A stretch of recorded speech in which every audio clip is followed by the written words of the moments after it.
Good evening. Welcome to the 2020 annual meeting of the Hingham Land Conservation Trust. My name is Eileen McIntyre, and it is my honor to serve as board chair of the trust.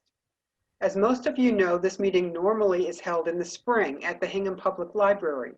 Due to the public health emergency this year, we had postponed the meeting until tonight, and with the library now still closed to meetings, we are holding our first live via Zoom annual meeting. On behalf of the full board, I welcome you to our meeting and the program we have planned. Whether you are joining us online tonight, September 23rd, or viewing this program later via our website or on Harbor Media Community Cable TV, welcome all. Our agenda this evening will begin with a brief business meeting, during which we will hold the election for the board slate for the next year. I will then turn it over to our guest speaker, Sean Kent, for an informative presentation about the importance of pollinators and what we can all do to attract them. After Sean's presentation, our Vice Chair, Art Collins, will provide an overview of the HLCT's collaborative initiative this year, the creation of a demonstration pollinator garden at Bear Cove Park. We will also hear from Julie Richburg about a local pollinator initiative undertaken by Trustees of Reservations, and we will then have time for your questions. I'll now tell you how you can submit them. Our audience is being muted throughout this meeting tonight to allow for the best sound quality. We also recommend that you set your Zoom screen for presenter view if you look under view options to avoid visual distraction. To submit a question or comment at any time, please make use of the Zoom chat function. We expect to have time to answer most of your questions after all of the speakers have delivered their prepared remarks. Before introducing our board slate for the coming year, I want to take a moment to appreciate the lasting contributions of Sally Goodrich, who died on July 4th. Sally was the inspirational leader of the team of founding trustees who together launched the Hingham Land Conservation Trust in 1972, almost 50 years ago. Sally Goodrich was one of those determined visionaries who make things happen. She cared about the environment for watershed and wildlife protection, and about the importance of land conservation for the health and well-being of neighborhoods. By bringing together a team of like-minded individuals, she spearheaded the work that inspired several gifts of land, as well as conservation restrictions to protect open space. Sally's legacy also includes the HLCT's educational outreach programs, our popular Parkland for the Public map, now in its 6th edition, seasonal guided walks through the many varied open spaces in Hingham and surrounding communities, and programs such as the one we offer tonight. We are so grateful for Sally's initiative and for the example that she set. And now the board election. On this slide, you will see the names of the slate we are voting on tonight. I want to first recognize the contributions of Nick Souls, who is stepping off the board after 5 years. Nick has been of great support, including using his expertise with a chainsaw for seasonal trail cleanups at our properties. Thank you, Nick, and we look forward to seeing you out on the trails for future cleanups when you have time. I also want to welcome a new member of our board who joined us this summer and is on the slate for the coming year. Susan Keynes, currently a resident of Weymouth, is a conservation biologist who has served in the past as a member of the Bear Cove Park Committee. Welcome, Susan. And now we will conduct the vote of the slate as a whole, making use of the polling feature in Zoom. Board member Helmut Fickenworth will explain the process. Helmut? Yeah, hi everybody and welcome. Thanks for coming out tonight.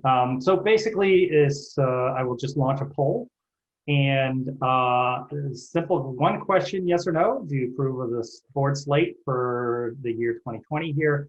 And you just select one of the radio buttons on there, just yes or no, and then we'll tally up the votes and conduct it that way. Eileen, did you want to do that now, did you say? Yes, yeah. Okay. We're doing it. Great. So you should see this launch now. And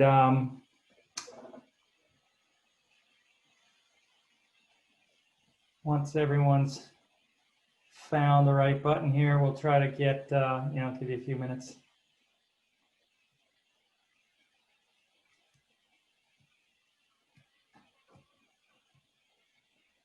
And I think the co-hosts, such as myself, are not able to vote, so.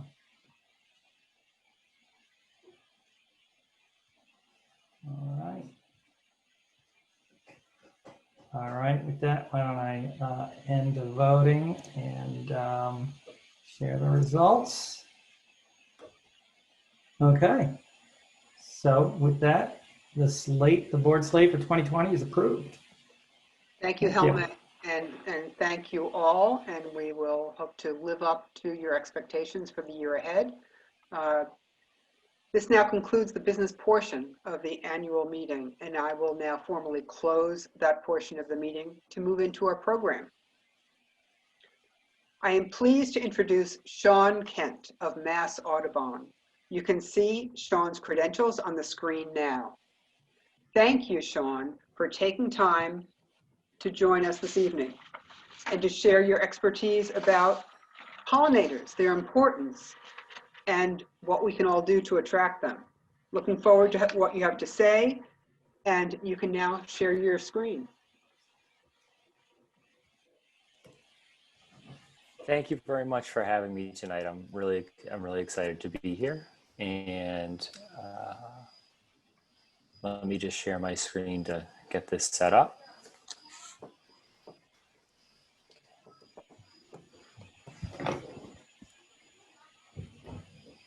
Okay.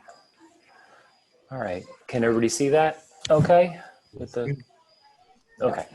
All right. So I'm really excited to be here tonight. My name is Sean Kent. I'm the education manager and a field biologist for Mass Audubon's Museum of American Bird Art. And my background is also, I've done extensive research on wild bees and other pollinators in Massachusetts for about the past 13 or so years, including work on the Boston Harbor Islands, including World's End and Hingham, the Elizabeth Islands, Penaquis and Cuttyhunk and Noshawn, and then a little bit of work also in Arizona, New Mexico, and Belize, and also at Massasoit Community College. And so I'm here to talk about, I can answer any questions on pollinators and wild bees, and I'd just like to give you an overview of the bees in Massachusetts and kind of what you're looking for. And for example, at World's End, when I was working on the Boston Harbor Islands project with Harvard University, we collected almost 100 species of bees just at World's End there, which is a little over a quarter of the bees that are actually in the state of Massachusetts. Boston Harbor total had about 35% of the bees in Massachusetts there. So a little bit of background here is, I found, especially with studying bees and looking at species interactions, which is what I've spent a long time doing in addition to education, is this quote is very meaningful to me. Is the universe is full of magical things patiently waiting for our wits to grow sharper. And what I notice is I'm always feel like the more that I learn about this, the less that I know. There's this whole kind of magical, intricate world that are right at our footsteps or in our gardens or in the fields around us in the woods and stuff like that.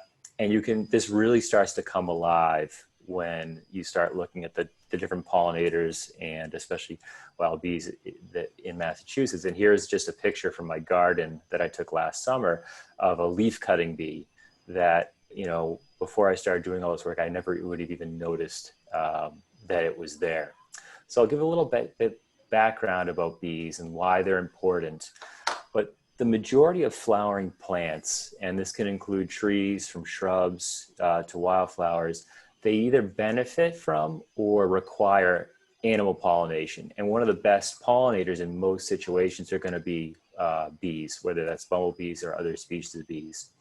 And so it's estimated anywhere between 70 and 80% of flowering plants require or benefit greatly from pollination services, and those being from bees.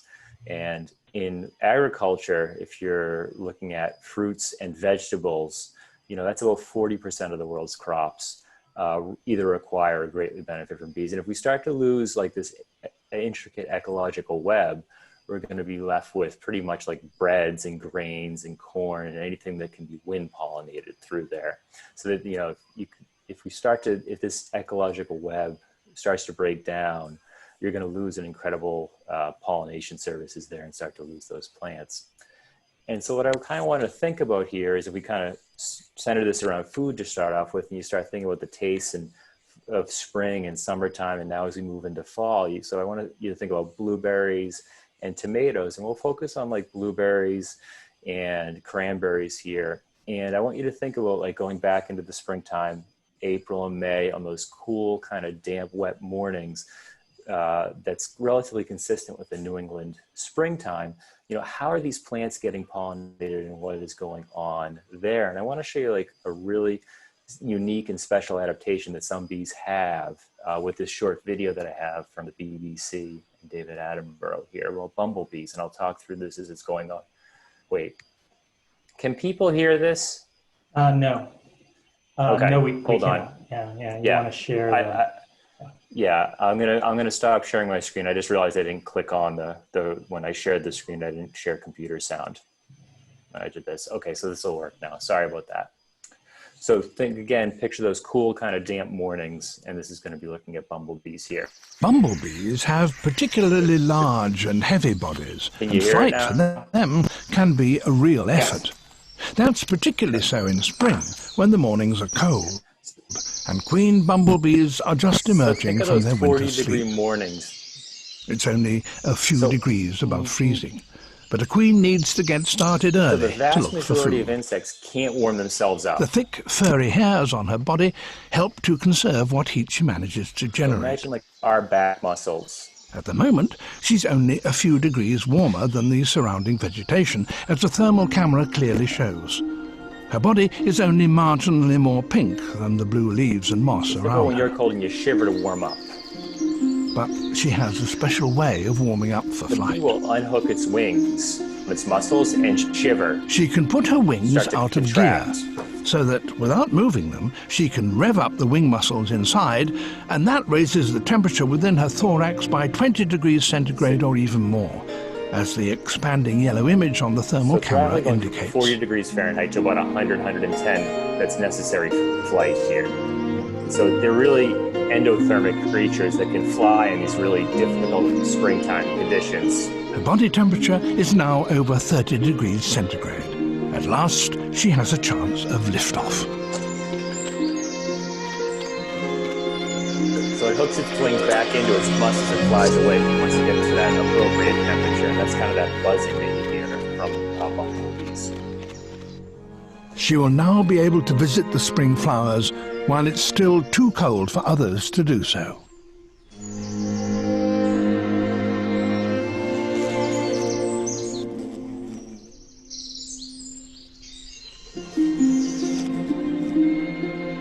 So it stays so much warmer. The daffodils in this video actually The hold on to long the bees. trumpets of the daffodils retain heat very well, and they're still warm even after their hot-bodied visitors have left.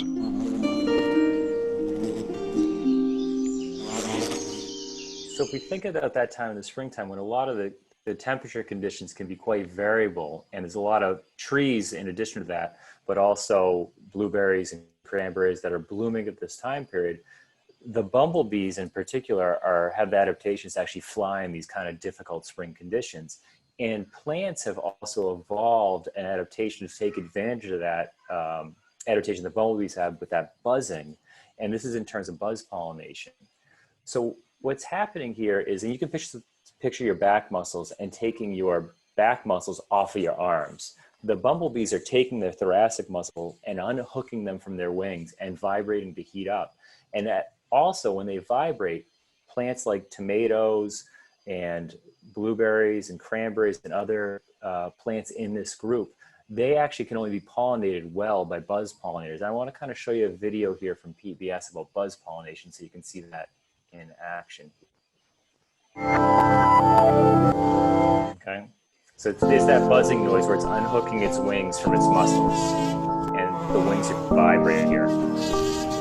This buzzing is a secret password, the key to a lock. What this bumblebee is after is pollen. Bumblebees eat pollen. It's high in protein. But the flower doesn't want to give it to just anyone, so it hides it away in those bright yellow anthers. For a flower, that's unusual. Most flowers keep their pollen on the outside of the anther, which is the male part of the flower. Pollen is basically sperm for plants. Most flowers make sugary nectar, too. They use it as bait to attract bees and other pollinators, which get coated in pollen along the way. And since bees are messy, they inadvertently scatter some of that pollen onto the female part of the next flower they visit. That's how most flowers have sex.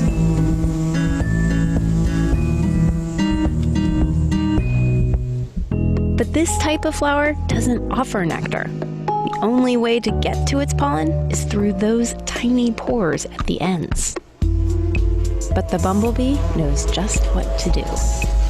It wraps its legs around the flower and bites down on the anthers, that male part of the flower.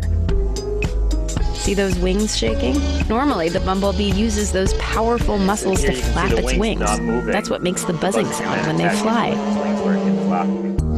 But here, those muscles vibrate its whole body, so hard and fast that it makes a louder, higher-pitched buzz.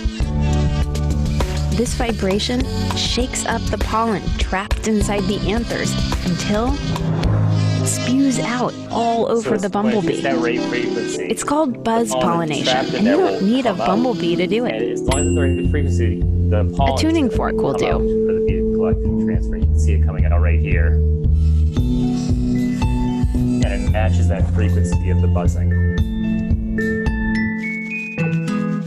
The bumblebee grooms the pollen down into sticky sacs on its legs, carries it back to the hive. Only a few types of pollinators, like bumblebees, are capable of buzz pollination. Honeybees can't do it. This field is kind of a free-for-all. Think Las Vegas buffet. Tons of food, but long lines. Lots of competition. Buzz pollination is more like a private club. By only permitting pollinators that know the secret knock, the flower ups the chances that its pollen will end up on flowers from the same club, the same species. The bumblebee? Well, sure, it has to work a little harder, and there's no sweet nectar. But it's a reliable pollen stash that almost no one else has access to. Tomatoes, you see that especially with tomatoes, potatoes, in the morning when they end up more pollen, blueberries. buzz pollination happening. All of these need buzz pollination to reproduce. Much of the food we eat owes its existence to that buzz. So not only do the blueberries and tomatoes, but look at blueberries here, not only rely on the bumblebees to be able to warm themselves up and fly when other bees can't be flying, they're also have evolved an adaptation that locks in the pollen unless bumblebees show up here. And in farms and agriculture where they're using honeybees to pollinate cranberries or blueberries, what they're doing there is the population of bumblebees isn't sustainable in those areas, and they're bringing in tens to hundreds to even millions of honeybees to inefficiently pollinate the blueberries to kind of make up for that difference. So it's a quantity over a quality issue there. And then if we look at kind of like the taste of fall, what we're used to right now with apples and pumpkins and squashes and cucurbits, and then there's the gratuitous picture of my daughter right here. That's Johanna when she was just 6 months, 8 months old. And here's her last year when we're picking the apples right through there. If you start to look at those species and those fruits, if you look at squash, and if you have squash in your yard, if there's some still left, this might work, but in the middle of the summer, you know how the flowers are closed up in the morning. If you go over and squeeze the flower, you're going to find, and occasionally the flower is going to buzz back at you. And what's in there are squash bees or longhorn bees. And you can see the picture right here. This is a squash bee down there. The males sleep in the flower overnight because it's a solitary bee. It can't go back to its nest. There's no nest for it to even go back to. And it's waiting for the flower to open up and females to start coming to the flowers that next morning there. But those are squash bees, longhorn bees, and a few other bees that are right there that specialize on these flowers. If we were in an area where squash was had a higher diversity, like in the deserts of the Southwest or in Mexico, there's actually lots of species of Pepinapis and squash bees that are there. In Massachusetts, there's just a single species. And then if we think about spring flowering apples and cherries and quince and other flowering plants right there, you look down at this picture right here, this small bee right here, there's probably about 100 different species of Andrena. These are mining bees in the state of Massachusetts. And this is one species that specializes on cherries and apples here in the springtime. And this bee right here is 7 to 10 times more efficient at picking up pollen and transferring pollen to apple flowers than, say, for example, like a honeybee there. It's evolved with these this group of plants, whether the apples are native or not. It's that same kind of group of flowering plants right there. And it's just much more efficient. And these bees will only be out in the springtime for about 4 to 6 weeks in the spring, usually specializing. They could be on maple trees or willows or other species of trees like that there. So overall, native bees provide anywhere from $3 to $10 billion in pollination services. And this is excluding honeybees to US agriculture. What I even love down here, if you look at the bottom right here that I'm circling, this is an alfalfa farm in Oregon. And you can see the alfalfa fields right here, and there's alfalfa fields on the bottom that you can't see. They're pollinated by a bee called an alkaline bee. It's called Nomia, but they need to nest in like salty soils, alkaline soils, you can see right here. So this is actually a speed limit sign for bees right here, because the bees are nesting here and flying across the road. So if they were driving over 10 miles an hour, they're killing hundreds to thousands of bees every day through the road. So it's actually a bee speed limit sign right there. But this, native bees either greatly enhance the pollination services or benefit, of a lot of different types of fruits that we like to have through here. But where my research has kind of gone on, or where I got started here, was in the Boston Harbor Islands. And this is a picture that I took on Thompson Island, overlooking, World's End for one, but it's closer to UMass Boston there as well. And the majority of the trees here, okay, the maples and other trees here, the shrubs over here, and the goldenrod, Queen Anne's lace, and other flowering plants here, they need pollination services by bees through there. So just really briefly, like, what is pollination and what's going on here? So what you see in this picture here, you can see pollen grains in these 9 boxes right here. These are real pollen grains looking at right here. And I want you to think of, like, bees are carrying pollen. They're using pollen in particular as a protein source and a sterile source to make hormones for their baby bees, what they're feeding to their larvae right here. And I want you to look at these 9 pictures and see if you can figure out which one is the one that causes your allergies if you're allergic to pollen right here. One of these is a wind pollinated plant. And if you look closely at the pollen, and I'll tell you in a second which one it is, if you can look at the details and structure, and it's instructive of how pollen has evolved and also the bee's hair has evolved to carry the pollen. All right, so which one's the pine? I'm going to circle it right now. So right here, this is the pine pollen. And what I'm going to circle in blue now, right here, this right here in the blue, these are actually empty balloons. The best of those balloons, they're air sacs. And the protein of the pollen grain is right there in the yellow that I just circled. So that, when it comes out of the tree, the pine cone, okay, the cone, it floats, and you're looking at trillions of pollen grains, and that's what's covering the cars, the puddles in yellow right through there. If you look at the other pollen grains, and I'll circle this one in green, here's an example of like a sunflower or an aster pollen right here. If you look at all these pollen grains, there's different layers and textures. So there's some that are higher and lower and different grooves for the doing. So there's a lot of things for it to get stuck on the bee's hair to carry it around. The bee's hair is actually also has a certain structure that I'll show you there as well. Where wasps are silvery, where light kind of transparent passes through it, bees kind of absorb that light so they don't look silvery because the hairs have extensions onto it there. So there's kind of more like a feather where all this structure will get stuck onto the bee's hair to be carried. And you can see that right through there as well too. And you can see it in these pictures here as well. This is one of our most common ground nesting bees. This is a sweat bee called Halictus ligatus, and all the yellow you can see are completely covered in pollen. And here's the face. And just so you can get a sense of what's going on here, here's a compound eye, okay? Here's the other compound eye. The mandibles, and I'll call it a jaw, are right about here, and the red right here, okay? And then you can see it all covered in pollen. They even have eyes on the top of their head, where you can see 1, 2, and 3. And these are different. If you ever tried to kill a fly by slapping it down and missing it, it's because a lot of insects have these little light sensing organs in their head. They function as eyes that see differences in shade. And then here's the antenna right here and right here, just to give you a sense of what's going on right there.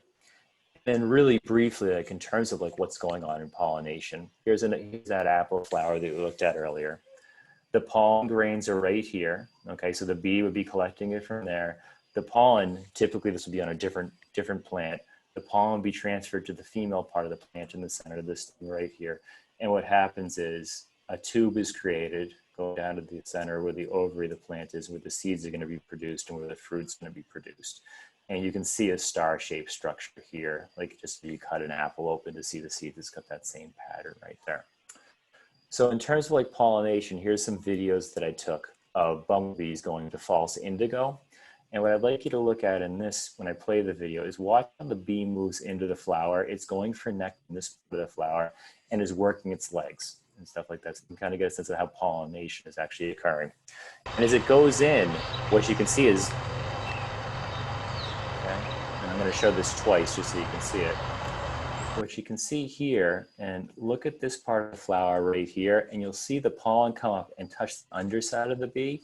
And in the center, there's a lighter green structure. It's actually the female part of the plant, again, is dragging on the bee's lower part of the abdomen and picking up any excess pollen in there for pollination to occur. So it's like a really beautiful, elegant structure. So see, the pollen grains are coming up right now. The bee's working its leg while it's also drinking, and then it's coming back. And you can see this video is, again, you can see the pollen grains right here and here and here, and just watch the bee's legs move as it's working on the structures right there. It's working it through. And that's just picking up the pollen grain and also picking up, drinking the nectar at the same time. And then you got this overview, the shot. This is gonna be a little bit windier, so it's not as clear, but again, you can see the bee really working its legs and collecting the pollen on the back right there. You can see it's working its legs. And at the same time, the female part of the false indigo right there is running back and forth on top of it, and it's sticky, just like you might feel like a lily on your table being sticky and the pollen falling off for it to grab the pollen right through there. And that's kind of pollination through there. So in terms of like what's going on here, like what is a bee? You know, so it's an insect. It's going to have 3 body parts, a head, a thorax, and an abdomen. And most bees are going to have a special structure or hairs for carrying pollen. Not all, but most. So in bumblebees, you've got a pollen basket called corbicula. Honeybees also have the same thing there. You can see up here in the top left where it's full right through there. But they come in many different colors, sizes. It's really a great diversity. So these are bees in Massachusetts. Here's a bumblebee. This is a picture that I took down at Nahat on the beach right there. Here is a carpenter bee on some smooth sumac right here. This is a Virginia creeper flower, and if you look at your fingernail, this is about half the size of your pinky fingernail. This is a small leaf cutting bee. This I took down in Provincetown here. And here's one of your more common kind of larger bees that you might see in your garden. This is a green sweat bee called Agapostoma. And this is just a picture that I took in my garden here, and that's one of the other common bees. But they can be silvery, they can be fuzzy. And what I want to look at here is some of the adaptations that they have.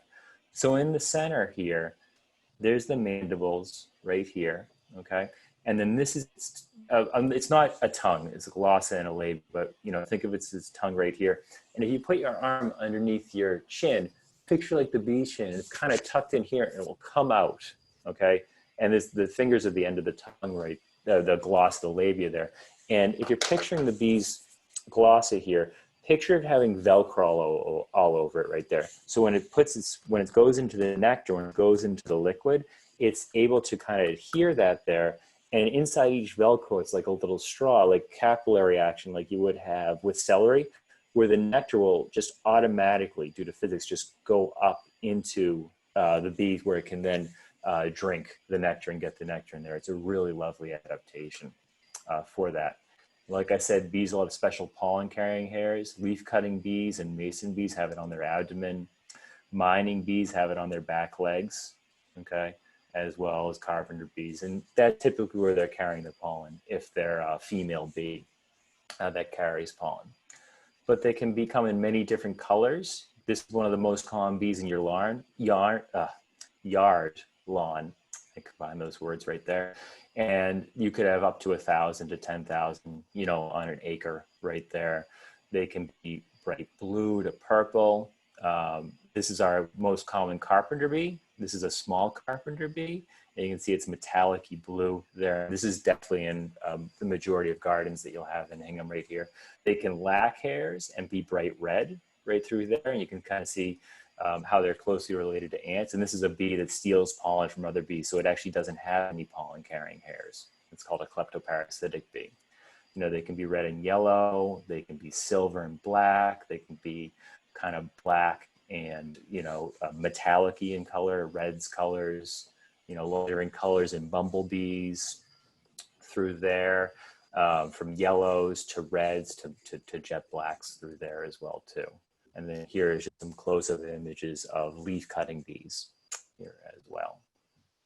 You can see the larger jaws. You can see green sweat bees through here. And then I just want to give you a little bit of an overview. Just I want to show you the hairs and then give you a little bit of overviews of bees in Massachusetts as well too. So if we go back to pollen and the bees being covered in the pollen and go back to the pollen grains, we've looked at this bee before. If we look at the scanning electron microscopy picture of a bee's leg, okay, and this is from Duke University, you can see that the hairs branch through here. You can see the hairs branching there, and here's a bumblebee leg right here, whereas the hairs are all branching. And when you think back to the pollen grains there with the different depths and structures on there, they're both really well adapted for carrying that pollen staying on the bee's body right through there. So overall, bees in North America, there's about 20,000 species, 20,000 species worldwide, probably upward of 30 to 40,000 species that haven't been named realistically. In the United States, Canada, and Mexico, you're looking at about 4,000 species. 3,000 are in the West Coast. It's a much more Mediterranean desert environment. That's where you're typically going to have a higher diversity of bees. You go east of the Mississippi, there's about 1,000 species. New England, you're looking at about 450. And Massachusetts, you have about 367 have been identified and found in Massachusetts. It's realistically probably a little bit closer to 400. The bees that we're used to thinking about are social bees. Those are bumblebees and honeybees. And then there's a few species that in Massachusetts that are, the smaller bees are also form colonies where you've got a queen, you have a caste system with different workers. But the vast majority are solitary bees. They can nest in the ground. Those are called mining bees. They can nest in pre-existing cavities, leaf-cutting bees and mason bees and plaster bees. Or they can make their own cavities like carpenter bees, but there's an incredible diversity. And of those species, the vast majority nest in the ground and are ground nesting bees. That's what I call mining bees. The other 30% or so nest in pre-existing structures, and those are your mason bees and your leaf-cutting bees. So like tunnels that might be in trees that beetles have made, or in plant materials like say milkweed is hollow stemmed, goldenrod, it might be bored out by a beetle or anything like that. And a few bees will make their own tunnels. One of our common mining bees here is called Andrena. There's a little over 100 species in Massachusetts, and these are typically specialist bees. The bees that you're seeing in this picture, since it's fall, I put this in here, specialize on goldenrod in the fall. Some will only visit goldenrod and other asters, some might visit more. In the springtime, you'll see these different species of Andrena going to different early flowering tree species, and then also like I talked about apples and cherries. And here's a close-up picture of an andrenid mining bee, where you can see the eyes right here, okay, the antenna here, jaws right there, and just beautiful color patterns. And these are pictures that have been done by the bee monitoring lab down in the USDA in Bellevue, Maryland, and St. Andrew. And these are all free open access pictures. And if you look at the back leg right here, you can see the leg is completely, you know, a lot more hair here, and that's where it's holding on to the pollen right through there. And then here's a picture on one of our fall aster flowers. And this is, again, Andrena asteris that specifically goes to fall asters right through there. You've got other mining bees, longhorn bees called melisodes. If you go out right now and look at your sunflowers, if you have them in your yard, you'll see the male bee sleeping on them. You know, so go looking at the sunflowers that you have. Here's an example of that male bee on a flower that I had in my garden, but they can't go back to, they have no nest to go back to right through there. And I want to talk a little bit about ground nesting bees as well too, just to kind of go through like what are solitary mining bees doing. So the vast majority of the time, if we look at this slide right here, the bee is in this stage in the pupa state. What we think of when we see bees is the adult bee flying around. So this is the female bee going to collect pollen. What the bee is going to do in like loose soil, it's going to dig a nest into the ground, like mining going down, and it's going to actually waterproof the nest with some secretions that it can use from its mouth, and line it with antibacteria and antifungal and collect pollen. This might be, this pollen right here, for example, that's over 800 flowers that it's got to visit just to get that amount of pollen. It'll lay an egg, the egg will hatch and eat the pollen, and it'll stay basically in a dark cave until the environmental conditions are right, whether that is the temperature, the rainfall, but you know, typically the majority of bees will only come out once a year through that, and then wait till the following year. Some might come out, you know, multiple times in the season. It can all depend right through there. But you know, they make an empty cell, they waterproof it, they fill the cell, they start collecting pollen. Okay, they lay their egg, the egg hatches, it eats the pollen, and then they kind of just wait for the environmental conditions to be right. You know, these can be really large aggregations here. This is a bee that comes out in the springtime and visits holly and other flowers called Colides thoracaceus. And you can see the pliers right here, just to give you a sense. And this can, think of a bank wall. You can think of World's End and Hingham like a side of a cliff, or, you know, beach wall here, but this can be on a river anywhere. So that pair of pliers, every dot that you're seeing there is a bee's nest. So you're looking at well over 1,000 bee nests in here. This is what the bee looks like. This is an enlarged image of it. That's not the actual size compared to the wall right through there. But just to give you the diagram view, and this is, again, there's hundreds of thousands of these probably in a lot of the lawns or natural areas that you're walking through here. The female bee will dig a main central cavity. It'll then go to a side cavity right here, and it'll put pollen, and the egg right there will hatch right through there. And then it'll seal everything up.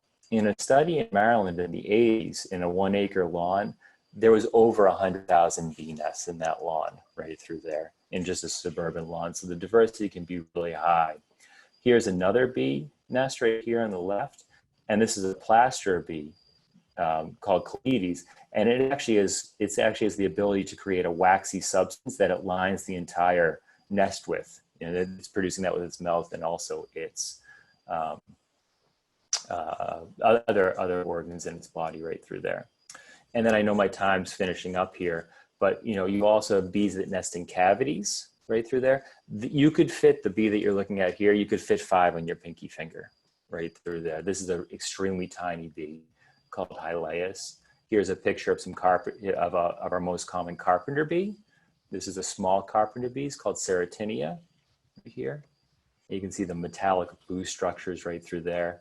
We have leaf cutting bees here as well, and mason bees in Massachusetts there as well. And I just want to kind of show you the jaws on leaf cutting bees and mason bees here. See how large that jaw is right through. This is a giant resin bee. And then if you look at a ground nesting bee in Andrina, see how this is more like a shovel right through there, adapted for those. And you can see the two differences really well in the jaws right here. And then here's another example of a mason bee right here with a large jaw. These bees are actually cutting out leaves and flower petals like this. They're flying them back to their nest, okay? And if anybody's ever seen this in the garden or anywhere has been confused with all these circular cuts, what the bees are doing is they're creating funnels. And they're actually using the plant material here. Here's a diagram from a German study. They're creating these kind of cups or excuse me, I said funnels, but I meant cups. Doing the same exact thing that you saw with the ground nesting bees, putting the pollen in there, laying the egg, and they're filling in pre-existing cavities and tree holes like that. And you can see this here with these nests. These are leaf cutting bee hotels right through there with the cups, the leaves that they're nesting in. And some of the flat leaves will even have antibacterial and antifungal properties, and just the pollen right there. And then here's an example of the mason bees there as well in a plant stem. And instead of using leaves, they're using mud. And then there's the pollen and the egg right there. Okay. So, and then just because this is so beautiful, you know, they can even use flower petals. And this is a bee nest from Turkey right through there, where they're collecting flower petals and using the bee nest to make those cup-like structures through there. And you can see that example of it in this picture here with the pink flower petals right through there, and with the egg that you can see right down through there. And then some will even actually nest in snail shells too, which you can see right here with the pollen and then the egg right there. So a few things that you can do to help bees, you know, in terms of like thinking about this with converting habitat to pollinator habitat, okay, is support, you know, in terms of this type of support, is when I look at this picture, and this is from the Xerxes Society, you want to make sure that you have multiple things going on here in terms of like a diversity of different types of flowering plants that have open pollen, closed pollen, pollen that's down a longer tube through there. So you're providing food for many different pollinators. It's heterogeneous. There's also a lot of structure built in there. And not only you're providing like a lot of food for the pollinators here, with native plants, you're providing a rich resource for lots of insects, especially caterpillars and other insects, to feed upon, because over the past 30 or 40 years, we've also lost about 2 billion birds. And a lot of that is due to, some is hypothesized to be due to a lot lack of food. And that goes back to declining insect populations, which I'm sure you've seen in the news through there. So not only are you supporting pollinators here, you're supporting you know, your bird populations and other populations through there. So not only will you be doing plant diversity, okay, is providing food for pollinators, is providing food for a lot of other animals, especially birds there as well too. And then you also want to keep in mind providing nesting habitats there as well. So you've got that bare ground. You're not over mulching the areas. You're not cleaning up the plant stems that bees might be using for nests and getting rid of those in those areas there as well too. And so with that, I'll finish up here, and I just want to show one other thing that's kind of amazing through here to finish up here. So I want people to look at this picture and what is going on here. I took this picture last year. I just want to finish up with that. So if you look right here, and I know people are on mute, so I'll just explain. This looks like a bumblebee. Looks like a bumblebee right here. This looks like a bumblebee right here too. This on the top right here is a robber fly.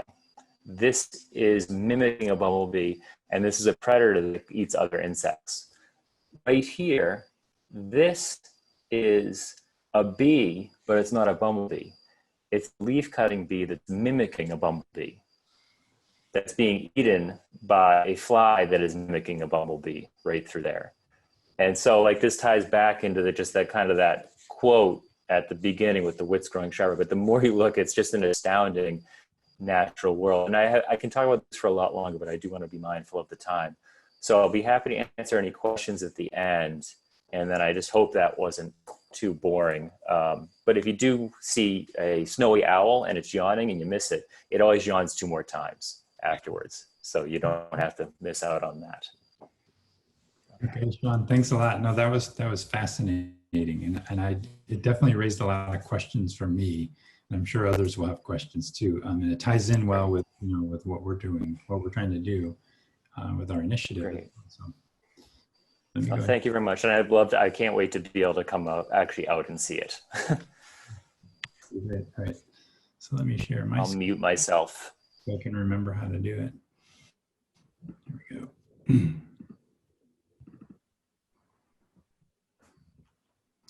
All right, so thank you very much. So I'm Art Collins, the Vice Chair of the Hingham Land Conservation Trust, as Eileen mentioned.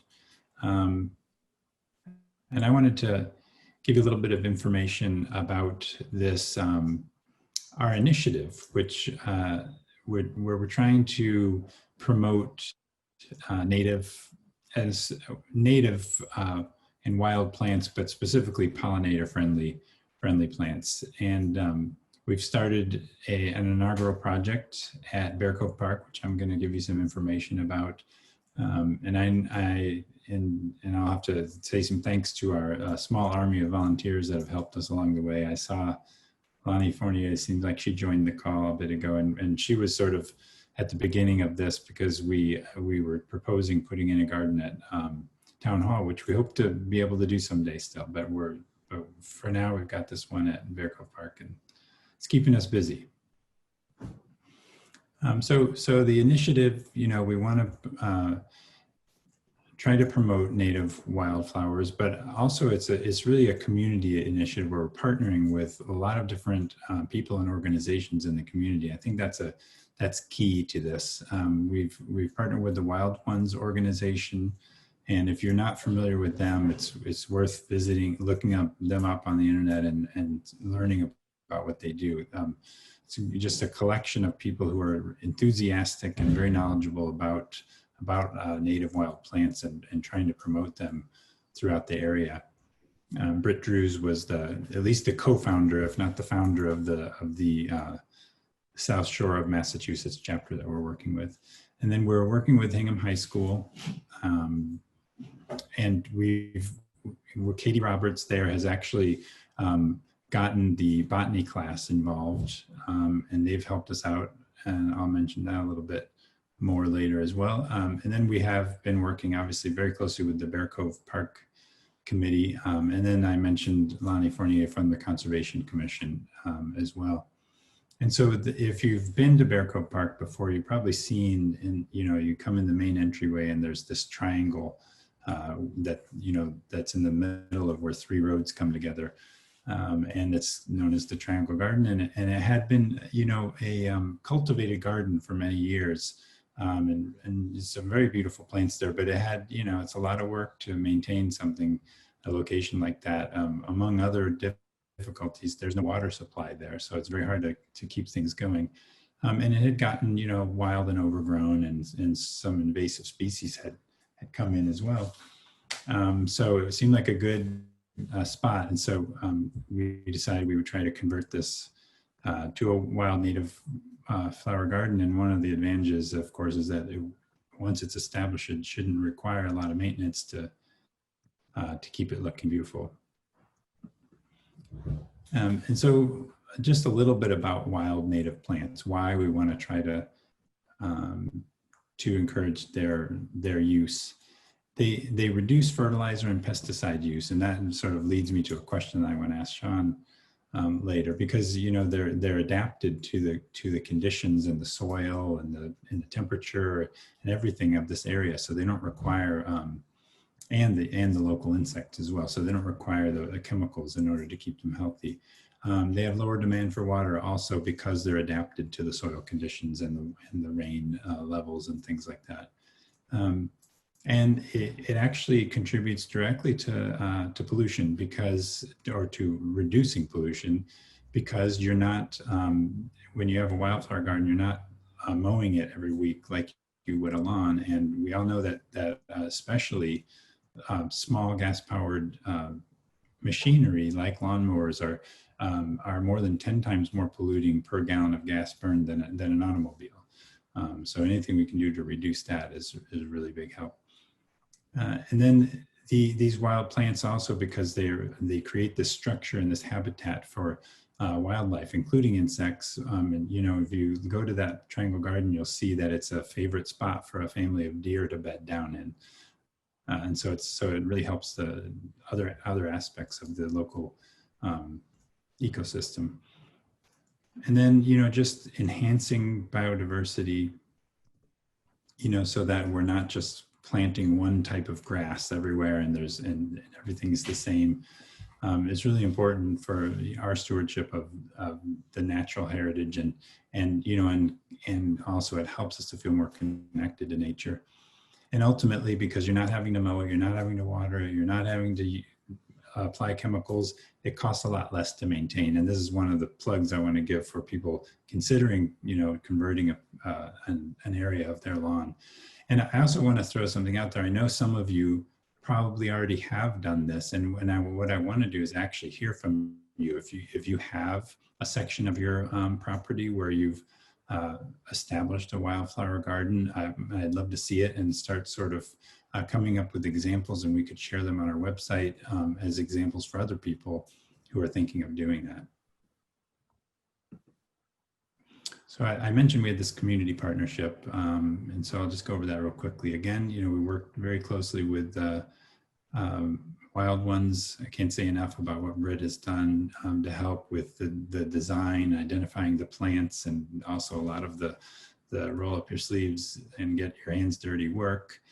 And we've had a lot of help from the Bear Cove Park Commission letting us come in and do this project, but also Ted Matthews specifically has been out there himself with his family doing work along the way. And I just want to send a special thanks to the ranger out there, Scott McMillan, who's done it.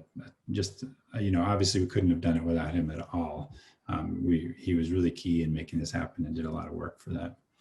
And then we had the Hingham High School Botany class and club, and we hope to work with them more. Obviously, the COVID pandemic kind of put a crimp on what we had started doing last fall, but they did actually plant seeds over the winter, and we didn't get as many out of those seeds as we had hoped because they had to pull them out of the greenhouse early, but we got some, and we hope to be able to, like I said, continue that partnership. So this is just a picture of where we started. This was actually taken, I think in I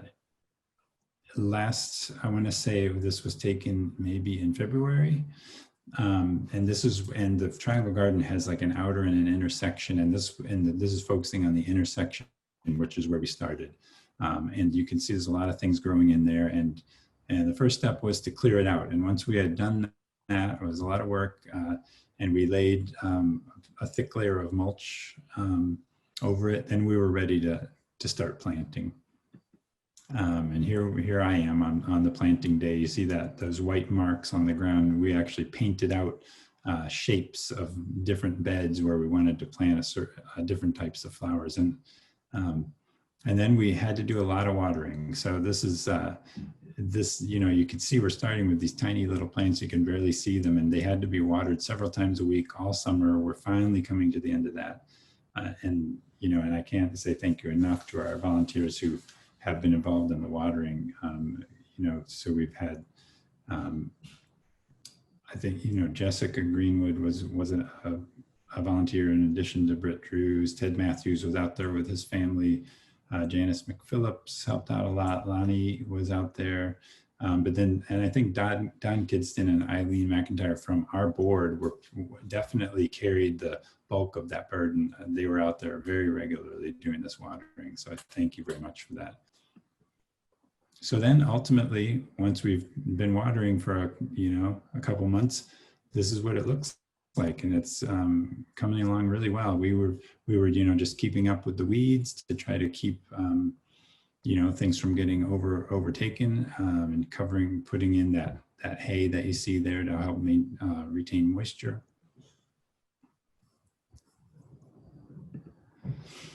And then just where we go from here is, this is a picture of the Hingham High School boys soccer team, and they actually came out there recently and began clearing out the outer part of the triangle, which is much larger than the inner part. And what we're probably going to be doing with the outer part is we're going to have it cleared out, and then we're going to seed it, because it would be really cost prohibitive and probably impossible in terms of watering to actually plant small plants there and try to keep them going. So if we seed them and they come up naturally, then they won't require the watering. And ultimately, this is what we want it to look, something like this. This is sort of a picture that I found that kind of mimicked it, because this is a bed that's surrounded by road, like our triangle garden is.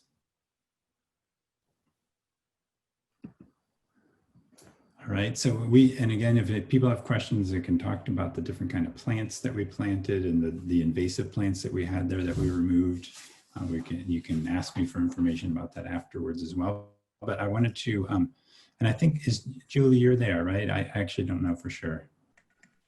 Yep, I'm here. Okay, great. So I wanted to introduce Julie Richburg, who's the lead ecologist with the Trustees of Reservations. And I had found out earlier this year that they're working on a pollinator restoration project. And I thought it was, a great thing that I wanted to learn more about, and it tied in a lot with what we're doing. So she was gracious enough to come in and share a little information about that with us. Great. Thank you, Arthur, for inviting me. And Sean, it was great to hear your presentation as well. Let me see if I can get my screen shared. I think there it is. I can see it. You can see it? Mm-hmm. All right. Great. And I know we're kind of, it's late. We've been on a Zoom call for a while now, and many of us spend a lot of time on Zoom. So I am just going to make this a pretty quick presentation. And I have to fess up right off that as I'm kind of a statewide ecologist for the trustees, kind of recently, I've been working for the trustees for about 14 years, but recently have expanded the territory that I cover from mostly Western Massachusetts to statewide. So all of you have been to World's End a lot more than I have, and you know it a lot better than I have, than I do. So including Sean, who's spent probably many hours out there looking at the bees and other pollinators. And we have about 20 different fields that we manage out there. And we manage the fields for grassland birds, pollinator and wildlife habitat, of course, cultural, scenic vistas. And over the years, we kind of keep evolving our management, because depending on what your timing is of mowing and how you're maintaining these different fields, they'll switch in species composition. And so in 2019, we had an opportunity working with the USDA Natural Resources Conservation Service to look at creating a pollinator habitat enhancement plan.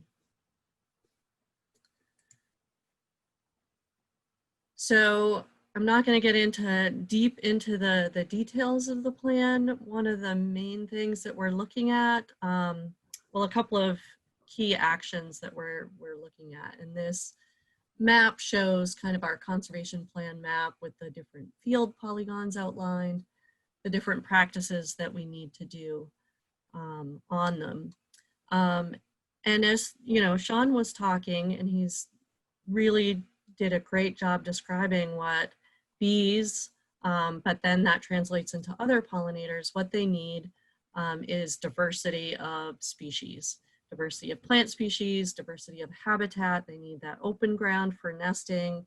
They need nectar, pollen. They need, butterfly species often need different host plants for their caterpillars compared to the flowers that the adult butterflies are going to. And so we looked at this in pollinator enhancement plan by looking at our fields and saying, okay, what's the diversity of plant species that we have in each of these fields? How does that expression of floral resources compare over the season, right? So that it's not just all grasses and then goldenrods, right? But that we actually have some early season flowers to support some of the earlier pollinators, bees that are out earlier in the summer.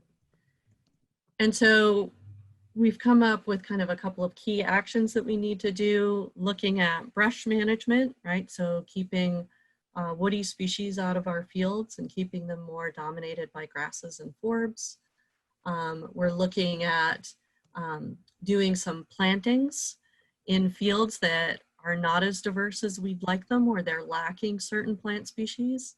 That may be coneflowers, milkweeds, and other, you know, flowers, so that we again have that kind of summer-long expression of flowers, and doing a lot of invasive plant control as well, where those invasive plants have really dominated and taken over some of these habitats. So that's kind of an overview of what we're doing. It's going to be a 5-year project. We have gotten support from the NRCS to help fund this, and we're going to be working on different fields over time. Of course, we need to do some invasive control, and then we would seed in the plants that we want. And we really are looking at, you know, pollinator habitat for the wide variety of species out there, including bees, butterflies, moths, you know, wasps, beetles, you know, birds. And then as Sean kind of ended, he really hit the nail on the head where it's not just looking at bees as pollinators. It's not just looking at butterflies as pollinators, but it's looking at all of these insects, and then themselves being food sources for birds and other wildlife. And that's why it's so important to us. And with that, I wanted to make it pretty quick. I can answer some questions when we get there, but I'll end there. Thank you. Okay, thank you. I had to unmute myself. Thank you so much, Julie. That's great. Yeah, so let me actually go ahead and bring this back up again.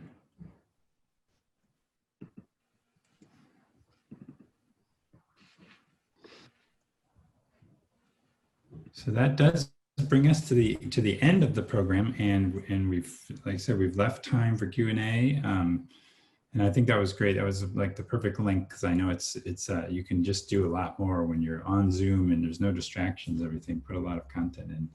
I know it raised a lot of questions for me, but I don't want to hog them all. So if anyone has questions, actually, and I know we asked people to type their questions into the chat, but we have I haven't checked lately, but we have a fairly small group, right? So I think people could probably unmute and go ahead and throw questions out there. It can probably be a little bit less formal with the group. I have a question. Yeah. Can you hear me? Yes. Yes. I've heard about a variety of different insects, but no one's mentioned flower flies or syrphid flies or things like that. Is that part of it all? Are they included? Yes, absolutely. Yeah, they're all part of that kind of intricate web. They're important pollinators, especially for flat kind of open flowers, because they're going to pollinate them incidentally while they're going in and actually eating some of the pollen, and then also looking for some of the animals that are on the flowers. Sean, that quote that you gave at the beginning was wonderful. The universe is full of magical things, patiently waiting for our wits to grow sharper. And then you showed the picture of the robber fly going after the other, maybe a bumblebee mimic. I forget what it was. Have you have you seen a lot of mimicry?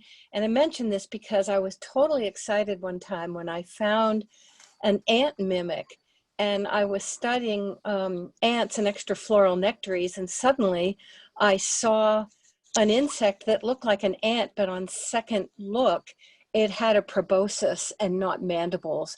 And it was quietly waiting among the ants, and then it would stick its proboscis into the ant and suck out the juices. Yep. And that was the first time I discovered a real mimic that no one else had told me about. Do you run across mimicry that much?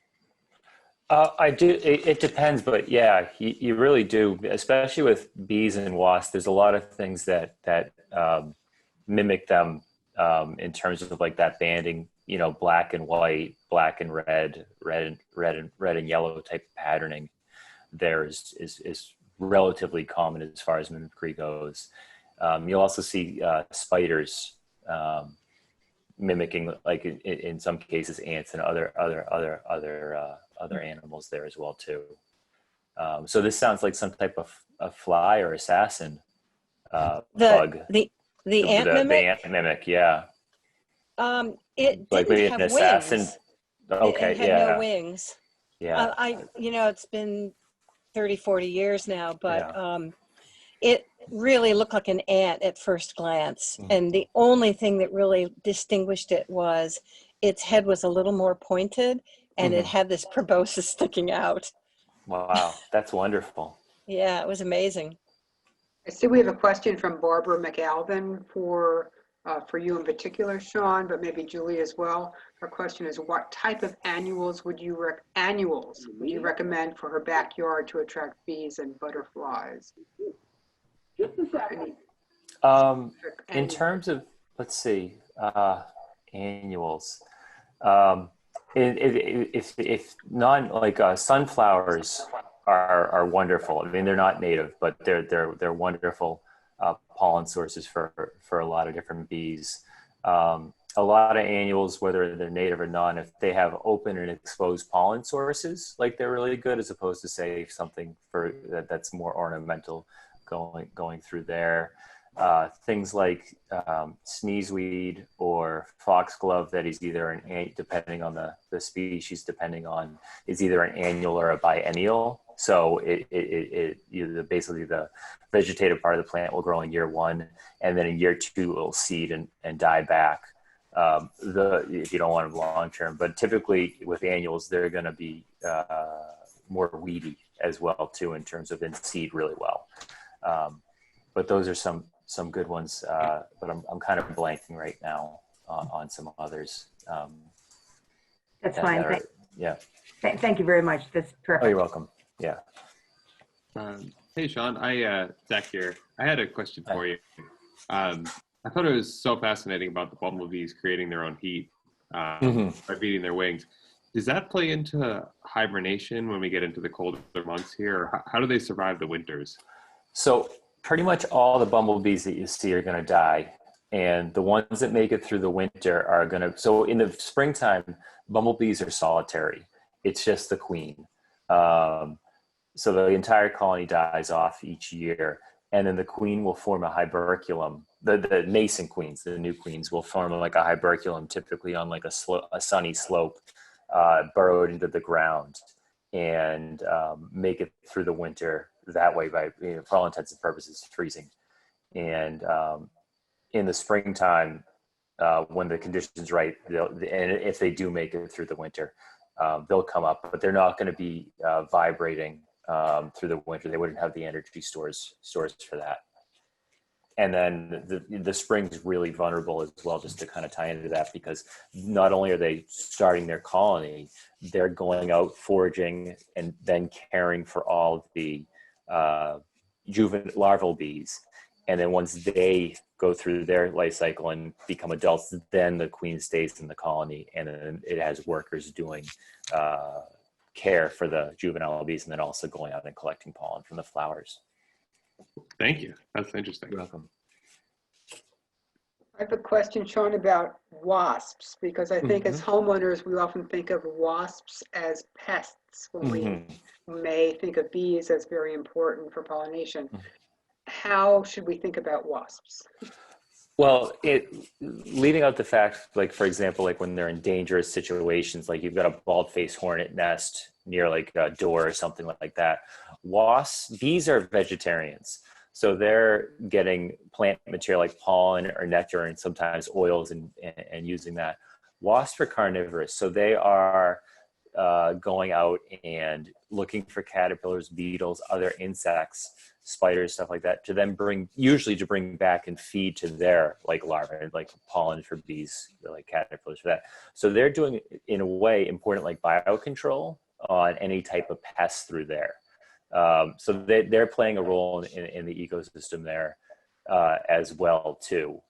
Because if wasps and like those type of organisms weren't around, with the world being green, the herbivores would pretty much eat all of the plants that are there too. So it's all within a balance. You know, that said, when you have like bald-faced hornet's nests or aggressive wasp nests near the stuff, you know, then that homeowner issue is a fair bit different. Like last year we had like 100,000 wasps in the chimney of the museum where they were coming out in the bathroom. So that, you know, that you have to control for.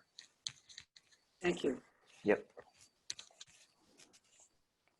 Sean, this is Art. I was just found it really fascinating just to learn a bit about how the native bees are just adapted to these native plants so that they're way more efficient at pollinating them. I didn't understand that before, and you also mentioned how so many of the bees, I think, what was it, 70% of the species are ground nesting, and so I was wondering what kind of an impact our use of lawn chemicals and just the way we take care of our lawns has on them. So like just as like one example, when people put like the grub pesticide down, like an imidacloprid type thing or something that's similar to that in the ground there, you know, it's killing the beetle larva that's in there, but it's also going to be killing the bees that are in the ground right there. You know, with lawns, you know, what I've done in my yard, if I don't want to mow an area, I typically turn it into a garden. We do have lawn for my girls to play on it and stuff like that too. But for like that, I mow it like 3 or 4 inches, and that reduces evaporation. So the more moisture stays in the lawn, it allows the grass to fill in. So you can have bare spots that you can't see in there too. And then it also allows, like if you're not putting like herbicides, like the down the lawn that kills like clovers and stuff like that, there's all these tiny little flowers that you don't notice that are going to be growing in the lawns there as well too. You know, fertilizer runoff has issues because then typically plants are nutrient compromised. So like some might be really good at living in environments that are low in phosphorus, or some might be really good at environments that are low in nitrogen. When you fertilize those areas, and especially when it runs off, you're much more likely to create a monoculture of a plant that's just able to outcompete a lot of those. So then you're reducing the diversity of plants, which will scale down and reduce the diversity of insects, pollinators, and also scale up to birds there as well. So it can have various negative impacts. I think getting rid of lawns or change the way lawns are managed, like you did in that triangle garden, can have huge impacts on a local level that people don't even realize. When I was at Massasoit Community College, we started a research program on bees, and they just had I don't know, 50 feet by 20 feet area between 2 roads that they converted from lawn into a relatively unmanaged, like native-ish wildflower meadow. And that had 10 times the number, not the diversity, but the number of bees in there than equivalent lawn just 100 to 200 yards away, because we were collecting bees and looking at the difference there. And that's a huge difference. I mean, it was mostly sweat bees. The diversity wasn't super high. It was still higher than it was before, but you're talking about like an urban environment in Brockton. And it can, bees are only going to be foraging. They can fly a lot farther, but they're only going to forage like 100 to 200 feet, 300 feet from their nest. So if you have local resources that bloom the whole year, or if they're out for the 5 weeks, for those 5 weeks that they're adapted for, you can have a really strong impact, and you're going to have just a healthier ecosystem, better soil quality, stuff like that, because they are turning the soil over just like the earthworms, and also especially ants will be there as well. That's great. Thank you. I Yeah, also but had the less mowing, the more like median, don't get me started on like median strips and like highway on ramps and all that stuff that's mowed way too much. Like you can mow it at the end of the year for safety or whatever like that, but like there could be such a huge positive impact on biodiversity by just less lawns in areas you don't need lawns, you know? Yeah, anyway, get off my soapbox. No, So that's- I actually had a question a little bit different that popped into my mind just around commercial pollination. So, you know, my understanding is so much of our crops are pollinated by, you know, these trucks of bees that they bring in and leave them. Are there any downsides? I assume that's only useful for social bees that you had mentioned, not that, you know, those are the only kinds that I imagine you can kind of transport like that. Just curious, are there downsides to that? Or does that just work really well? I'm just curious about that whole, those operations. Yeah, and I just called this up, so I'll talk about this. So mostly you're seeing that with honeybees right here, but just time limitations. A lot of the leaf cutting bees they use in commercial agriculture too for They do. let's say orchards and stuff like that. So these are commercial setups inside of an orchard that they have the bees nesting in there. So they bring them in there as their larvae, and then they emerge to pollinate the crops. And that's because they're mason bees and leaf cutting bees are typically a lot more efficient at pollinating certain crops. But you can even see it in this picture, which I didn't show here. This is just an image from Cairo in the wall of an apartment building here. This is the people who live in the apartment building.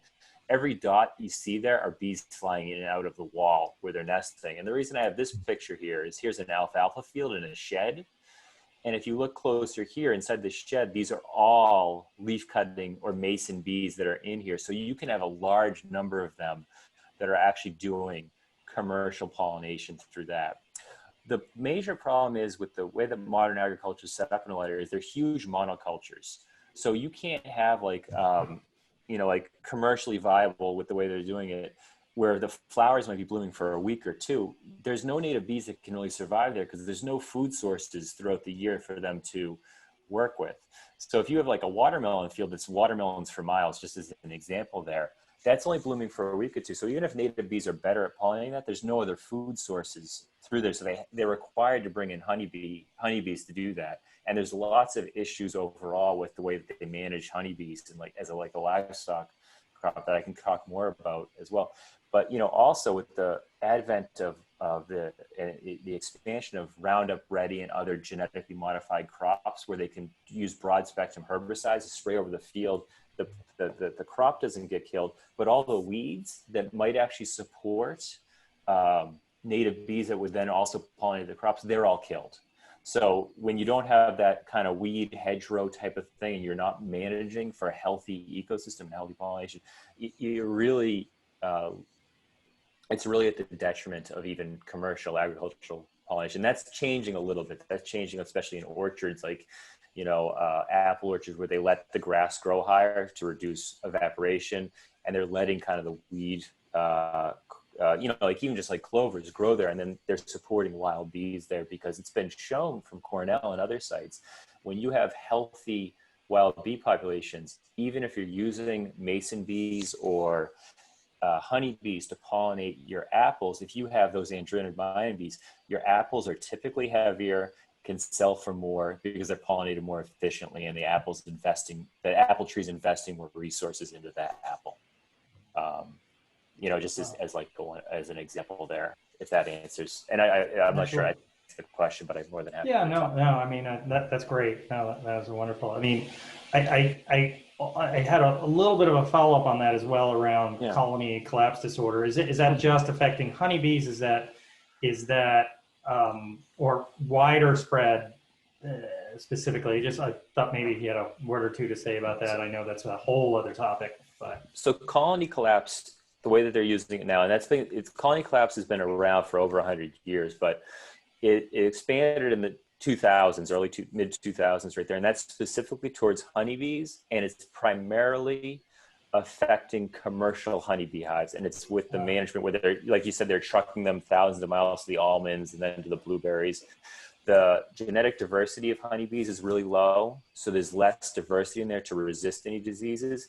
And there's many non-native and introduced mites and parasites that are attacking the hive. So they actually get a heavy load of pesticides to kill off, or miticides, or whatever you want to call it. So they're heavily stressed. And once you start to get 25, 30, 40% colony loss every year, it's not commercially viable. So you're having a huge impact on, say, like almond prices or other things. And that's why you see that a lot in the news. There's also more evidence coming out that the parasites and protozoans and stuff that are affecting honeybees are spilling into the native bee populations there as well. And so there's a lot of potential issues with that. Yeah. But that said, like if you're a hobbyist and you have a couple of hives at your house, like there may be a negative effect on like the bees in the area. But again, I think it's, it's really nice thing to do. And on small levels, I don't see any issue with it at all.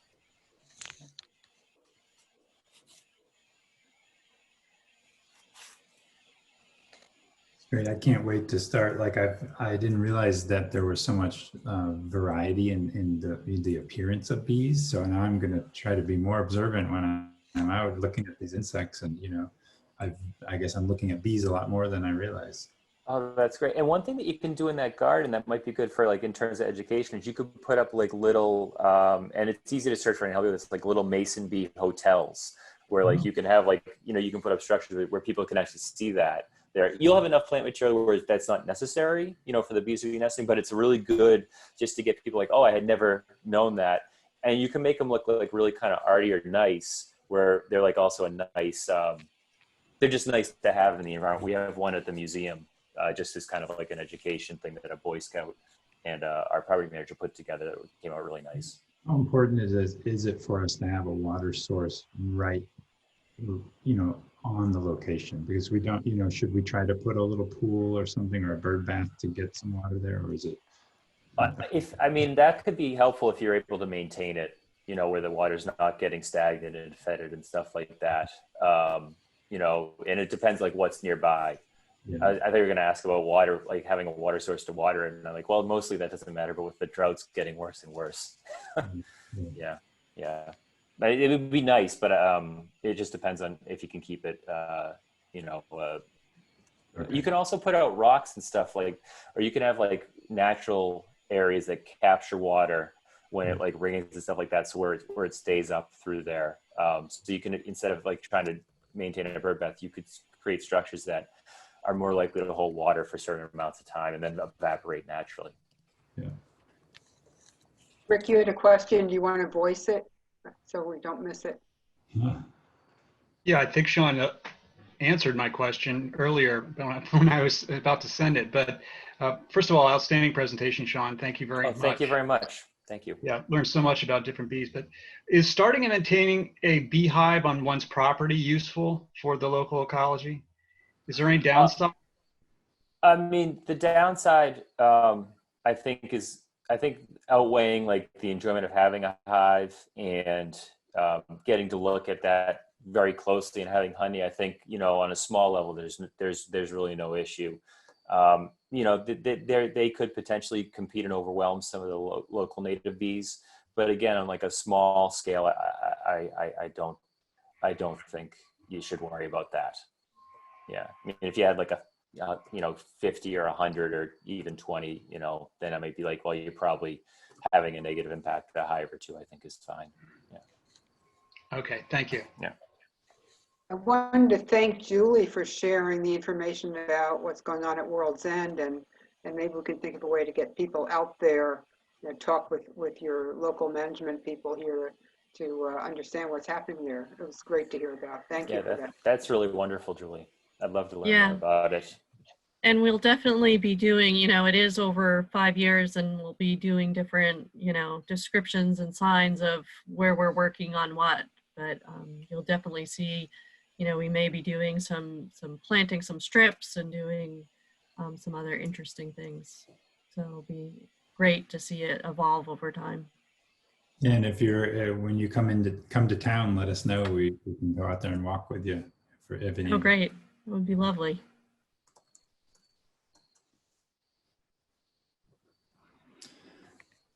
So any other questions out there? It's kind of perfect timing. We were thinking we would wrap up at 8:30, so it's just like it's almost like we planned this. We did. So Excellent Art, I have a presentation. question for you. Did you plant any mountain mints in your pollinator garden? No. I could read off the list real quick. We planted 12 different types of plants, mountain mint now, but there is some, I don't know what mountain mint is, but in the garden already, it's, we pulled out a lot of invasive non-native plants, but we left some things that were non-native that we thought were okay to leave. And there's a lot of catmint there, and I don't know if that's at all related, but we left that. There was milkweed there, which is great, and there's a lot of Russian sage that somebody must have planted, and that seems to fit pretty well as well. But Yeah, the mountain mint that I have planted in my yard has one of the greatest diversity of pollinators visiting it. It's Mints are just great. phenomenal. That mountain mint is wonderful. And then catnip, surprisingly, is great for leaf cutting bees too. Oh, really? Okay. There's a lot of that out there. Yeah. Yeah, that's great. And we haven't actually picked out our seed mix for the fall, so that's something we could add in there. And we're going to have to get going on that pretty soon, I think in October. So I'll look into it. And if you have any other suggestions, let me know. Julie, where did you get that mountain mint? I believe I probably got it from Native Plant Trust, but I also work with a smaller native plant nursery out in Western Mass as well. There are several different species of it. What's the genus? Pycnanthemum.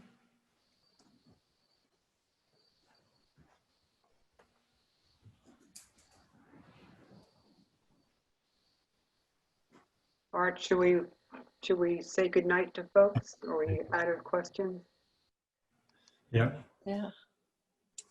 That's great note, but yeah, so thanks everyone. Thanks to Sean and Julie. I thought it was a great presentation, and as we mentioned, this is being recorded and it's going to be posted, so other people are going to get a chance to see it, even though we had a pretty small group here tonight.